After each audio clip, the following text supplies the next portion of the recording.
इश्क किया मैंने हाँ मैं हारा मैं हारा मैं हारा खुशबू का झोंका तेरे संग कर दिया है देख तेरा क्या ممنون بابا بابا داداش برای رومیسی یه چیزی بخون من؟ آره تو رو میگم ناز نکن یالا بخون ناز نمی کنم خب بخون دیگه یا نکنه نمیتونی درست بخونی بخون الان خانواده‌مون کم میاره بابا شما شروع کنید چرا همیشه بابا شروع کنه باشه من شروعش میکنم تا هم وسطش بخون من شروع میکنم تو زمزمه کن जैसा कोई मेरी जिंदगी में आए तो बात बन जाए हाँ बात बन जाए आप जैसा कोई मेरी जिंदगी में आए तो बात बन जाए हाँ बात बन जाए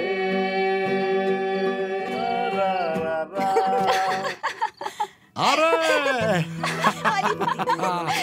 چه عروس باحال و عالی گیرمون اومده یکی مثل تو رو تو خونمون کم داشتیم واقعا کم داشتیم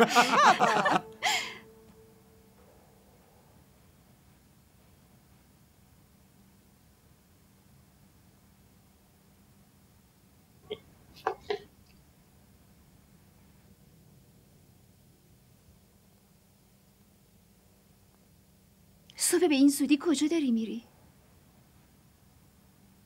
میرم ورزش الان؟ کجا میخوای بری؟ باشگاه چی؟ باشگاه منم باهات میام باشگاه میخوای بیای باشگاه چی کار کنی؟ یعنی چی؟ مگه من حق ندارم زندگی سالمی داشته باشم؟ ها؟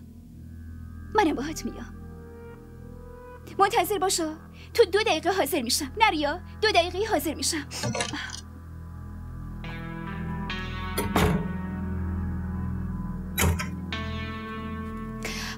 چی شده؟ چی شده؟ کلیدا همیشه فراموشش میکنم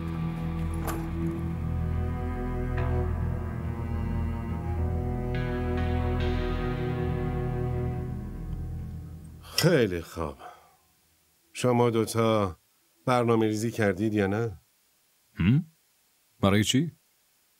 آفرین بهت پسرم خب این که با حنا ماه عسل برید و تفریح کنید من پیش خودم فکر کردم در این مورد قبلا برنامه ریزی هاتونو کردید بابا راستش ما خواستیم که سفر رو یکم بندازیم عقب‌تر برای چی؟ مامان راستش هم حال عمو خوب نیست و هم توی این هفته توی شرکت خیلی کار دارم پسرم کاری مهم شرکت و بابا حواسش هست و مونده مسئله بیماری داداش هویس پس همه مسئولیت‌ها به عهده حنا نیست مگه نه؟ رومیسا هم هست شما دوتا الان برید بعدن رومیسا و حمزه میرن نکنه اون دوتا دارن برنامه ریزی میکنن و شما دوتا دارید فداکاری میکنید نه خاله اونا برنامه این ندارن ماما نگران نباش من ماه عسل رو کنسل نمی کنم برنامه هاشو میریزم آره پسرم حتما برنامه ریزی کن و با حنا تفریح برو و خوش بگذرون شما هنوز جوونید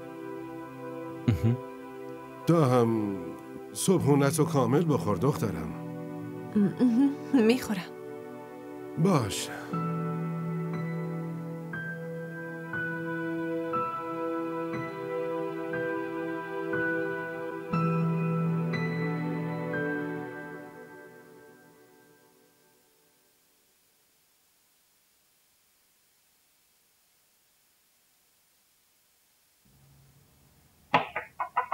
داره دیر میشه میتونی عجله کنی؟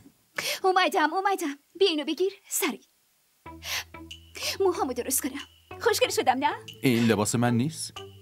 آره میدونم لباس توه، اما من لباس ورزشی ندارم. هر وقت منو خرید بردی من برای خودم لباس میخرم. حالا به من بگو که کفشای ورزشی تو کجاست؟ میخوای کفشای منو بپوشی؟ میخوام کفشای تو رو بپوشم. راستش این کفشت با لباسم ست میشه. البته اگه اینو در بیاری بده به من. خب اینم هست. اینو میداره چی کار میکنی؟ اون اندازت نیست. آره میدونم اما چاره ای نیست. برو اونور لطفاً. برو. خب دستمال کاغذی. حالا ببین من چی کار میکنم. خب باید یه چاره پیدا کنم دیگه. خب الان درستش میکنم. خب اینو داخل کفش میذارم.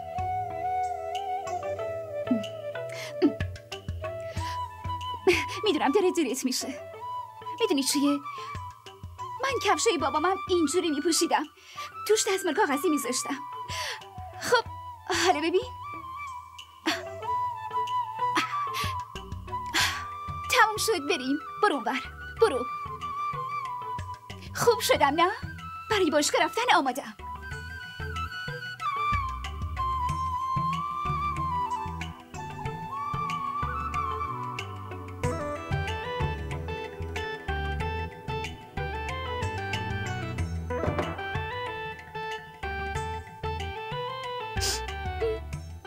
رفتارشو ببین. مگه خوب شدم؟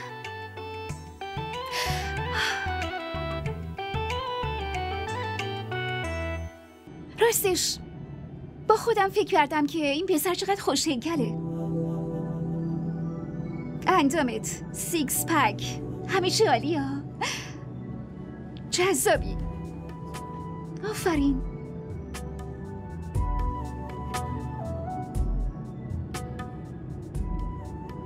چرا نگاه میکنی؟ تو هم میتونی ازم تعریف کنی.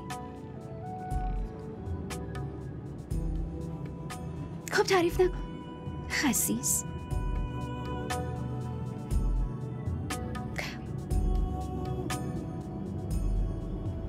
راستی ببین، ما توی باشگاه یه ویدیو با هم میگیریم باشه؟ منم تا 1-2 هفته دیگه اندامم عالی میشه، مگه نه؟ به خندیدی. خنده امروزت حتما باید توی تاریخ ثبت بشه.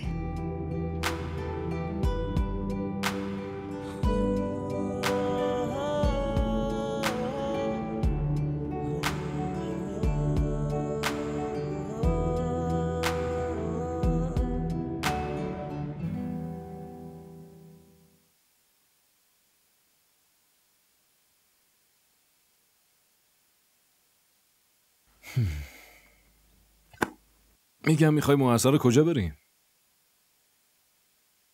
من بهش فکر نکردم. هر جا که دوست داریم میریم.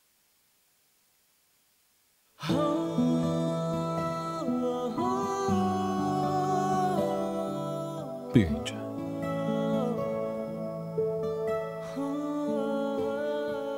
بیا اینجا بشی.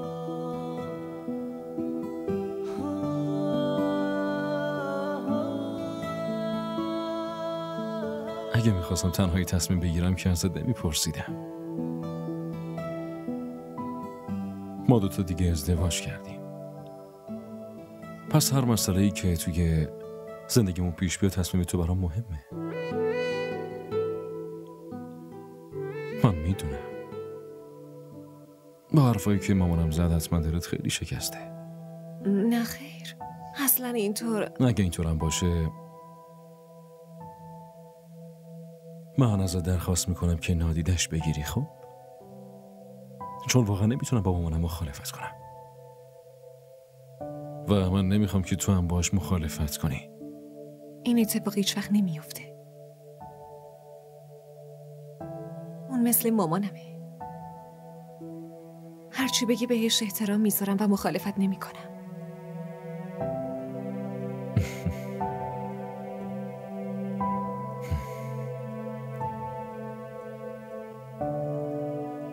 اوه دیگه دیرم شده، باید برم.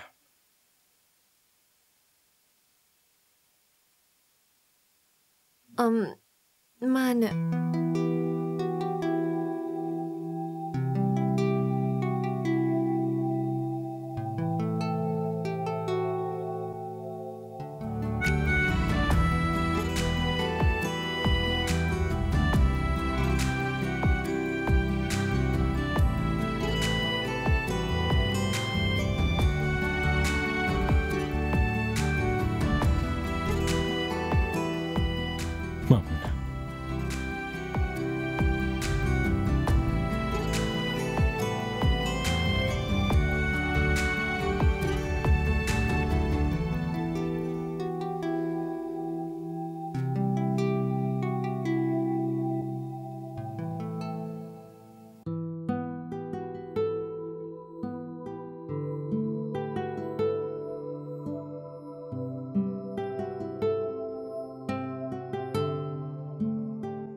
رزاق بله خانم جان. ببین رومیسا و حمزه بیرون رفتن. به سکینه بگو اتاقشون رو تمیز کنه. چشم خانم. گوش کن، از عروس هم همیشه بپرس که به چیزی نیاز داره یا نه. چشم خانم جان. به به، چه مادر شوهر خوبی. باشه درسته، دیگه صدای دخترت هم نمیشنوی. همین که عروست اومد دخترتو فراموش کردی.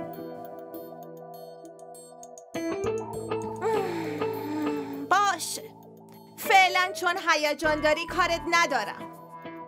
چند روز دیگه وقتی دعوای مادر شوهر و عروس شروع شد اون وقت دختر مظلومت یادت میاد. کجا؟ باشه درسته، محل نده. درسته شما هم عوض شو، بابا هم عوض میشه. حالا که عروستون اومده هی به دخترتون بی‌محلی کن. رفتی؟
خاله شما دارین چی کار میکنین؟ خیلی وقتی دنبالتون میگردم. این خونه اینقدر بزرگی که هرچی دنبالتون میگردم پیداتون نمیکنم.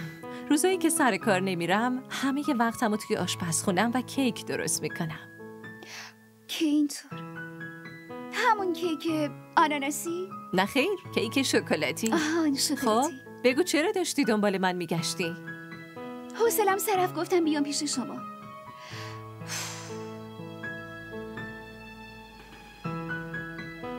راستی یه چیزی، چند روزه که ازدواج کردم. نمیخواین سیاست به خرج بدین؟ سیاست؟ آره سیاست مادر شوهر و عروس. واقعا ببخشید دخترم، اما من این کارو نمی کنم. بفرما. آخرین امیدم این بود. اینم تموم شد رفت. یه خواهر شوهر دارم، اونم هیچ مشکلی با من نداره. شما که حوصله جنگ و دعوا ندارید، اما هم که مهربونه. تو نگران نباش، یه راه حلی براش پیدا میکنیم.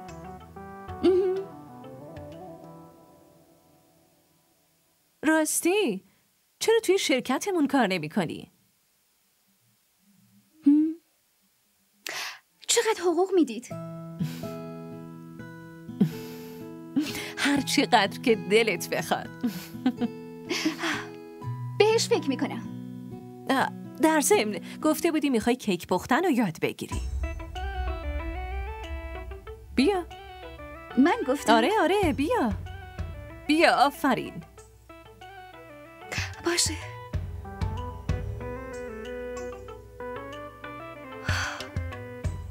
خب فعلا اینو بگیر.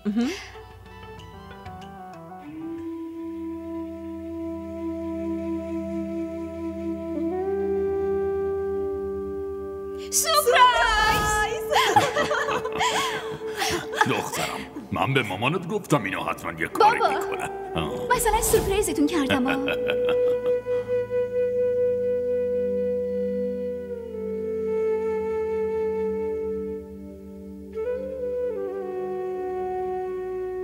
پس راحت باشید دیگه.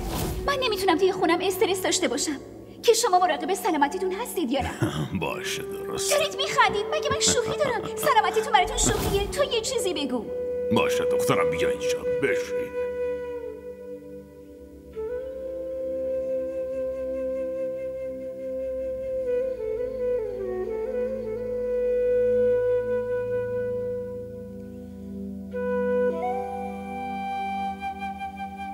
باشه درسته. فردا دارم از این خونه میرم. دیگه کسی تو این خونه نیست که اذیتتون بکنه.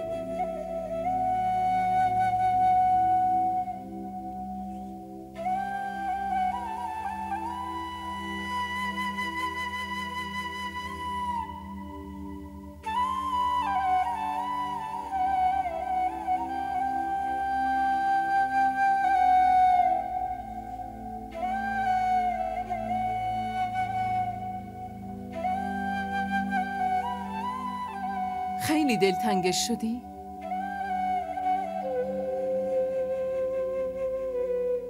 خیلی. بهش زنگ بزن.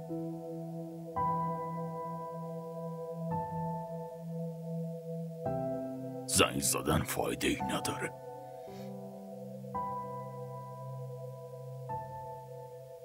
من و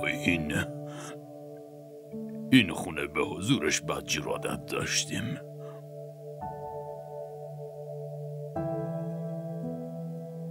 حالا دیگه جای خالیه اونو. هیچکی نمیتونه پر کنه.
اشتباه از شماست.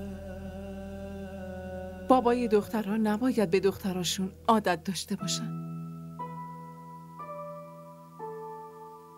عادت نمی کردم. عادت نمی کردم اگه این احساس نداشتم که زمان به سرعت داره میگذره.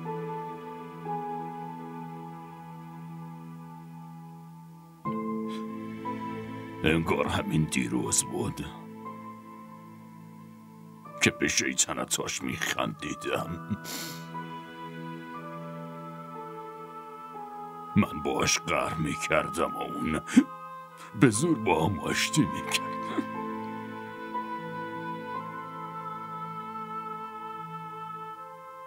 گاهی اگه دعواش میکردم اون میومد و پیش قدم میشد. میدونست نمیتونم خیلی باش قهر بمونم.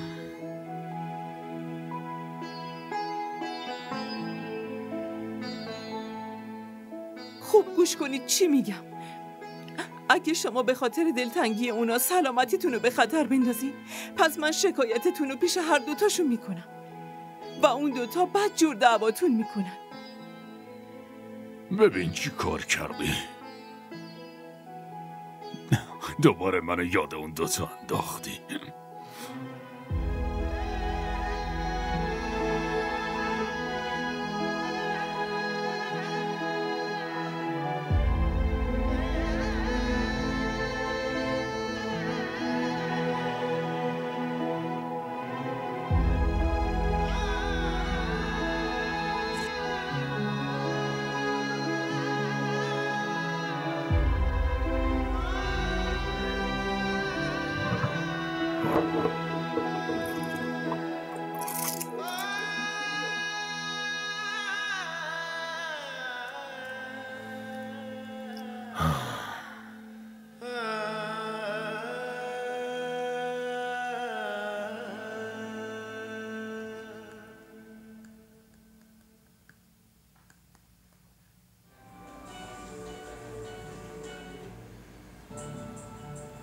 For this next one, you need to be very, very quiet.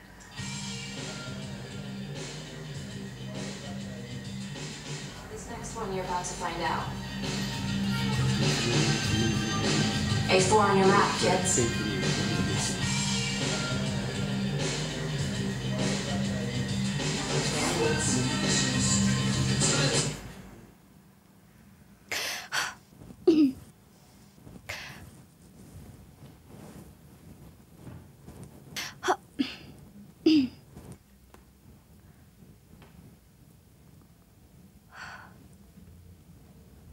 میخوام جدی باهات حرف بزنم.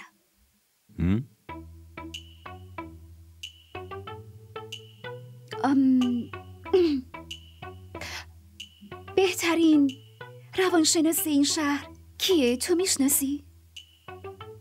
چرا؟ میخوام وقت ملاقات بگیرم.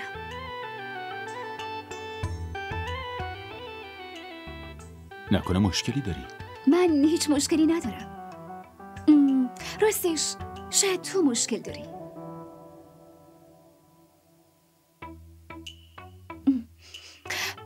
من توضیح میدم. ببین، من فکر میکنم توی نه بلکه دو تا همزه.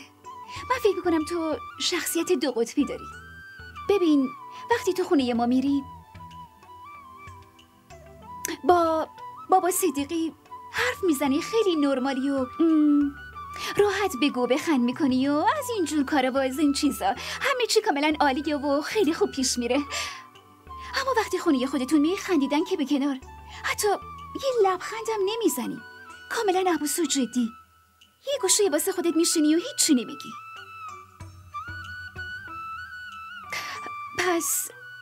پس یا اون همزه اشتباهه یا من رومی اشتباهم. خب بالاخره باید بفهمیم که مشکل چیه. من همین جوری هم رومی. چه جوری؟ اینجوری یا اونجوری؟ نه.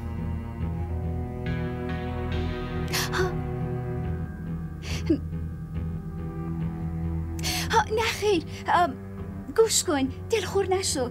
من نمیگم مشکلی روانی داری، من نگرانم که اگه مشکلی هست خب پس بفهمیم که مشکل چیه. ببین راحت باش، من دوستای اینجوری هم دارم، این نرماله، چیزی برای نگرانی نیست، فقط باید آروم باشی.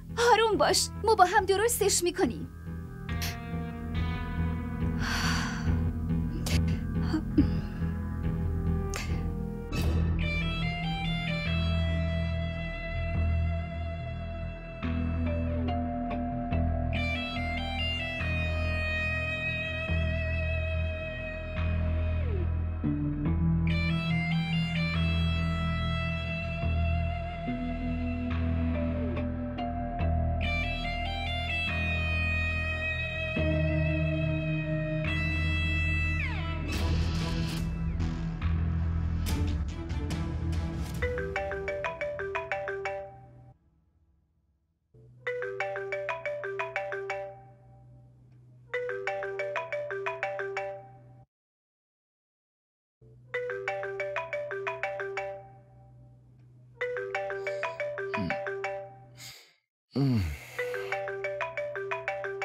هانا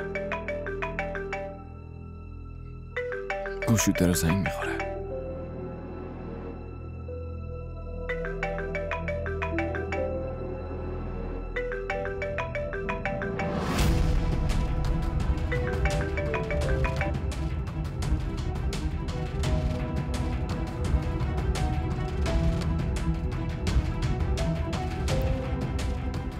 ناشناسه. درسته.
رومی پاشو آلارمتو خاموش کن.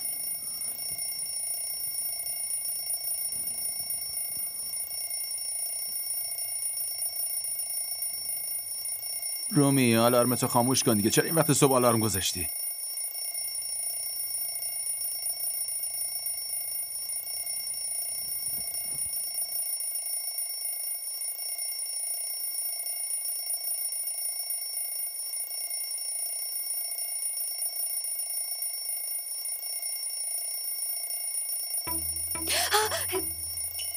چی شد؟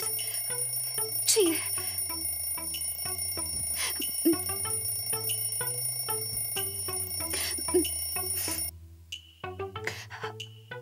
ساعت 7 شده. دیرم شد.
وای رومی، چرا سر صدا میکنی؟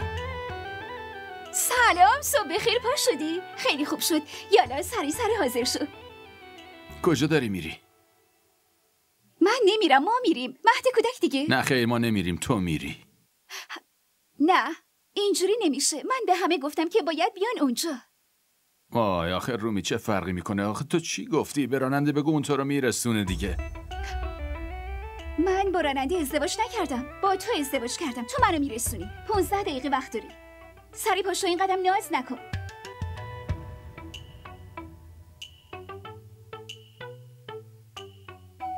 پا نشدی؟ باشه. رومی اونو بکش. رومی اونو بکش دیگه. من میخوام بخوابم، اونو کنار نکش. آره میذارم که تو بخوابی. رومی دارم میگم بهش کاری نداشته باش. میخوام بخوابم. آره باشه.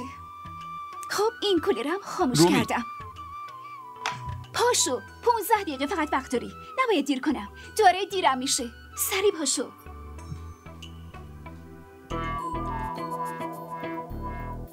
این دیگه کیه؟ بهت نشون میدم کیم.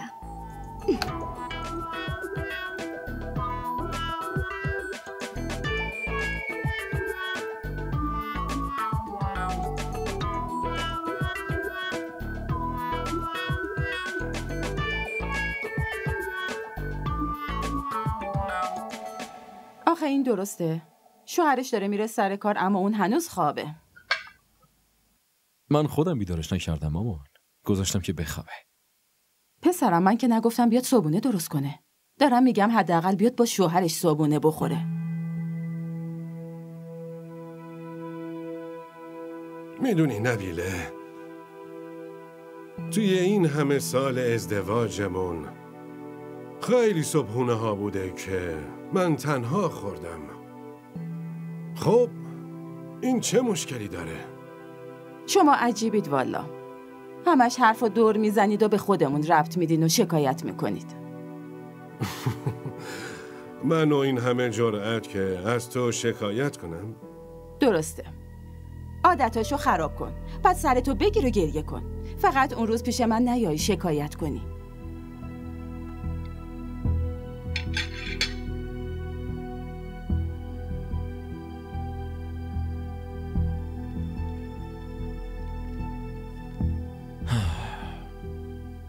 من میرم. خداحافظ. از این پسرم صبحونه‌سو بخور. خداحافظ بابا. خداحافظ. نبیله، شورشو در آوردی. اونا تازه ازدواج کردن. عروس در مورد چی فکر میکنه؟ آخه پسرمه. من نگرانشم. آره پسرته. اما دیدی چطوری رفت؟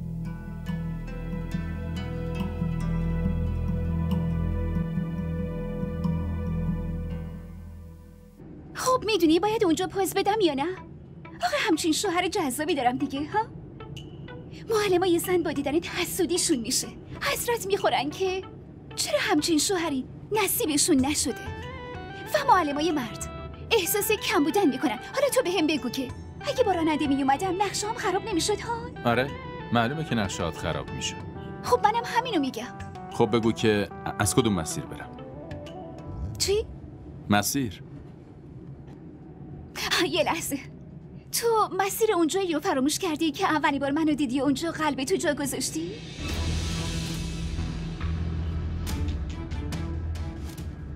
مسیر مهد کودک رو باید چشم بسته بیاد داشته باشین مگه نه؟ آره باید یادم باشه. اما میدونی حافظم توی مسائل مسیر جهت یه خورده ضعیفه. فراموش میکنم. آهان. حالا این مسیر رو خیلی خوب توی حافظت یادداشت کن. دیگه نباید فراموش کنی. تلاشمو میکنم. الان دست راست برو.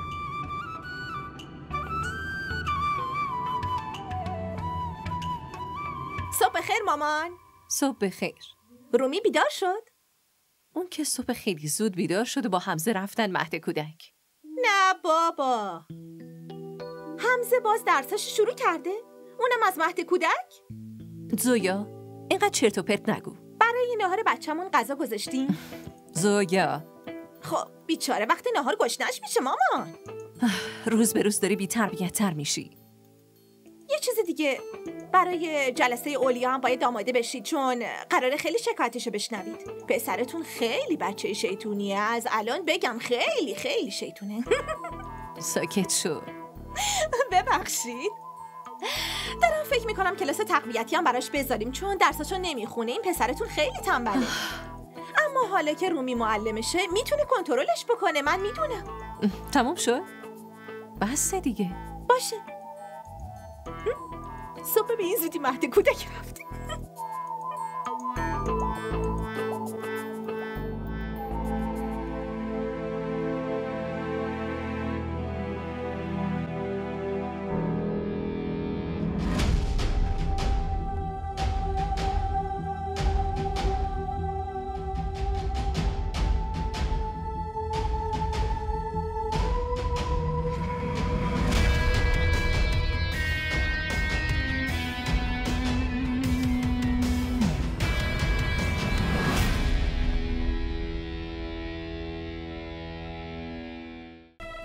इश्क किया मैंने हाँ मैं हाँ